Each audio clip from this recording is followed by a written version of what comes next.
the final chapter. I'm gonna say something now. The end of that last chapter left a bad taste in my mouth, but like, in a good way, if that makes sense. Like, if I felt foul finishing it, but like, I mean that as a compliment. I don't know. Let's see what's going on here in this final chapter. Chapter 20. Beautiful things lie behind smiling doors. It's a wonderful feeling, said the happy man, to be greeted with a smiling face in such an unlikely place. Tapers at a store was long gone. Society had taken that away from us. While being an unpleasant truth, this did not cause any long-term effects on our happiness, nor did it take away our ability to communicate and collaborate. It couldn't have done either of those things. The moment I opened the door that day, this became clear. I'm a little shocked, I said. My camera was excited. He felt home once again. The happy man looked back at me and smiled. His face, as what they would say, could turn the entire world upside down. I never understood what that meant exactly until just that moment. Don't be, he said. It's always been like this. But I don't understand, I said, looking around. The room was brimming with creative people, all of them chatting among themselves. It was paradise. It's easy, he said. We were never exactly a store or a magazine or anything. We never wanted to be in the way. What's that supposed to mean? He patted me on the back and began to stare into my eyes. These people are beautiful, he said. I can count on 1,000,000 hands how many dreams have come true in this building. To the best of our abilities, we try to keep all of these things afloat, or else face the consequences. When I stepped in, everybody noticed. Everybody knew.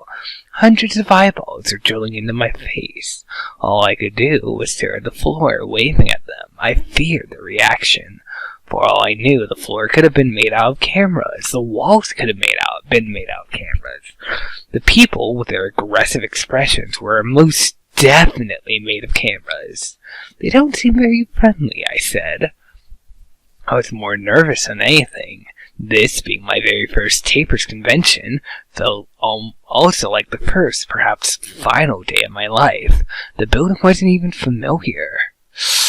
What was familiar was the happy man next to me. It was difficult to understand how, having lost everything, he could continue to smile. Almost 10 years later, he brought Tapers into existence. Almost 10 years earlier, he brought Tapers into existence. Now it was all gone, except for a small convention and annual competition. You must prove to them, he began, how astonishing you are. Do you believe that this can be done? Oh, yes, I said, gaining my confidence back. My Taper here would agree. The other cameras were equally enthused. At the end of the room was a gigantic screen with several hundred chairs planted in front of it. It would have frankly been amazing if any of them remained unoccupied by the time the audience sat themselves down. Quite a thrilling prospect for a bunch of small, unappreciated cameras. That's pleasant to hear, said the happy man, looking down at his wrist. His watch presented him with a slightly surprising information. Oh, nice. Looks like we're ready to go. Where? To a magical place, he replied, pointing at the screen. He turned around and made a gesture to the man at the end of the room. In reaction, this man picked up his little microphone and began to speak into it with his objectively beautiful voice. Tapers and gentlemen, he began. Few women quietly complained, but they were ignored. The man continued.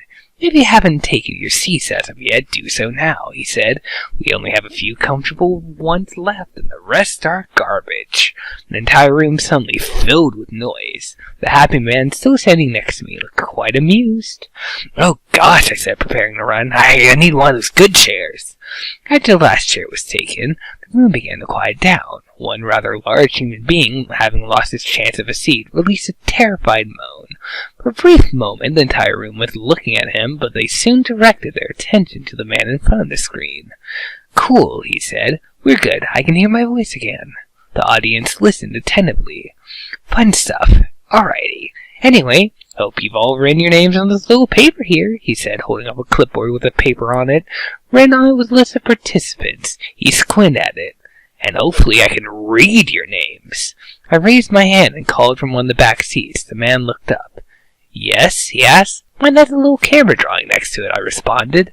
People next to me sounded irritated. He looked back down on the clipboard, squinted his eyes again, and smiled. Looking back up, he shrugged. Cute, he said. You're at the bottom.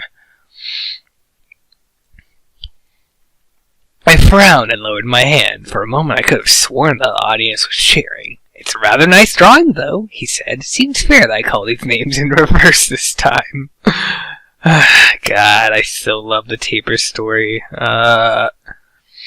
Yes, I shouted. Everybody around me looked pissed. Indeed, this seemed perfect for me. I was about to surprise all of them. This was going to be my day. I didn't have enough time to change anything or even watch all of it. My camera in the past week witnessed many events, some of them hideous and others wonderful. Great things lied ahead of us both. I'm scared. Awesome. I took my moment to jump out of my chair and run to the front of the room. Fiendly words left my mouth, but they were far too loud to be understood. Probably meant friendly.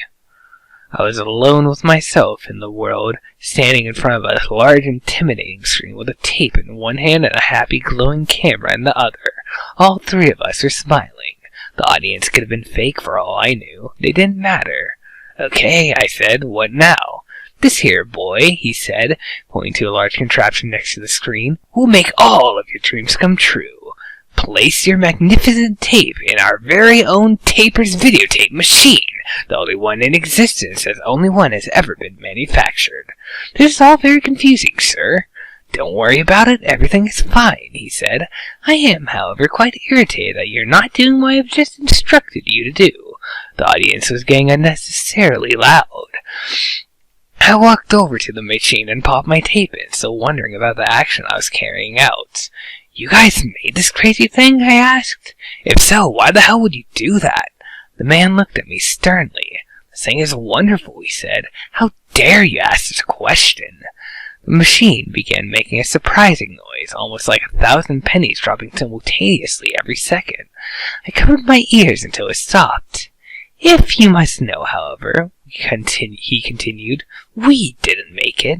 We asked a brilliant man to do it for us. Yeah, I asked, not listening entirely. The audience began to quiet down. He disappeared, unfortunately, the man said, but the machine works like a charm, despite being rather broken. We didn't want to use anything normal because, well, you can see for yourself the kind of magic we have on our hands now. The lights turned off. Everybody directed their attention to the gigantic screen. As this was happening, I suddenly realized something. Wait, I said. Quiet, the man replied. We're watching your thing. No, seriously, shut up, it's movie time. The fear began to build up. I could do nothing about it. Everybody was about to see. Everybody was going to know. What seemed a nice idea before it ended a video of my recent experiences. It suddenly came to me how unfortunate a decision that was. It all seemed rather predictable from here on out. At the back of my mind was one question, however. What was so magical about this machine? Shockingly, this didn't stay a mystery for too long. It was quite clear as the video started what this magic was.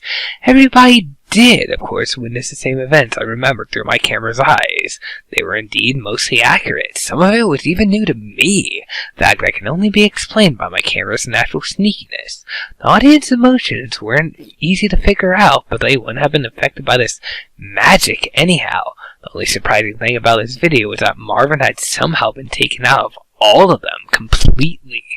As odd as that may seem, it cannot be denied. No traces of that man remained. Instead, he was replaced by none other than me. Yes, me! This is obviously the magic. The rest of the video is completely normal. However, it led to yet another puzzling question. How did this man standing next to me know anything about this? I could even see him staring at me, watching my reaction. He wore a horrifying smirk on his face. Forget the color, forget the happiness. This machine was Marvin's toy to get revenge and to hide himself from society. He knew this was going to happen. He knew that these hungry, chair-hawking slobs would devour them, even take away his soul without realizing it. Marvin was a scared old man. He hated attention. He hated everything. All he wanted was a silly little girl. And all that girl wanted was to explode. These were facts! Or at least I would present them so. This was my video, after all. These were my characters. How could I not know every last detail about their motivations? The audience began to clap. Of course, yes, overwhelming applause. This was definitely what I needed. I didn't kill anybody. That was not my doing. Still, I could not help but faint at that moment. So I guess they were the same person. Oh, God. Interesting story. Really, really good. For the most part, I was willing to accept these as canon to Petscop, but I think the end kind of changes that. Well, like, yeah, the stuff that happened to Kara doesn't make much sense. Yeah. Also, no Rainer whatsoever. I don't know. Yeah, just a lot, just like everything before, like, the last few chapters that is pretty in line with Petscop, but oh boy.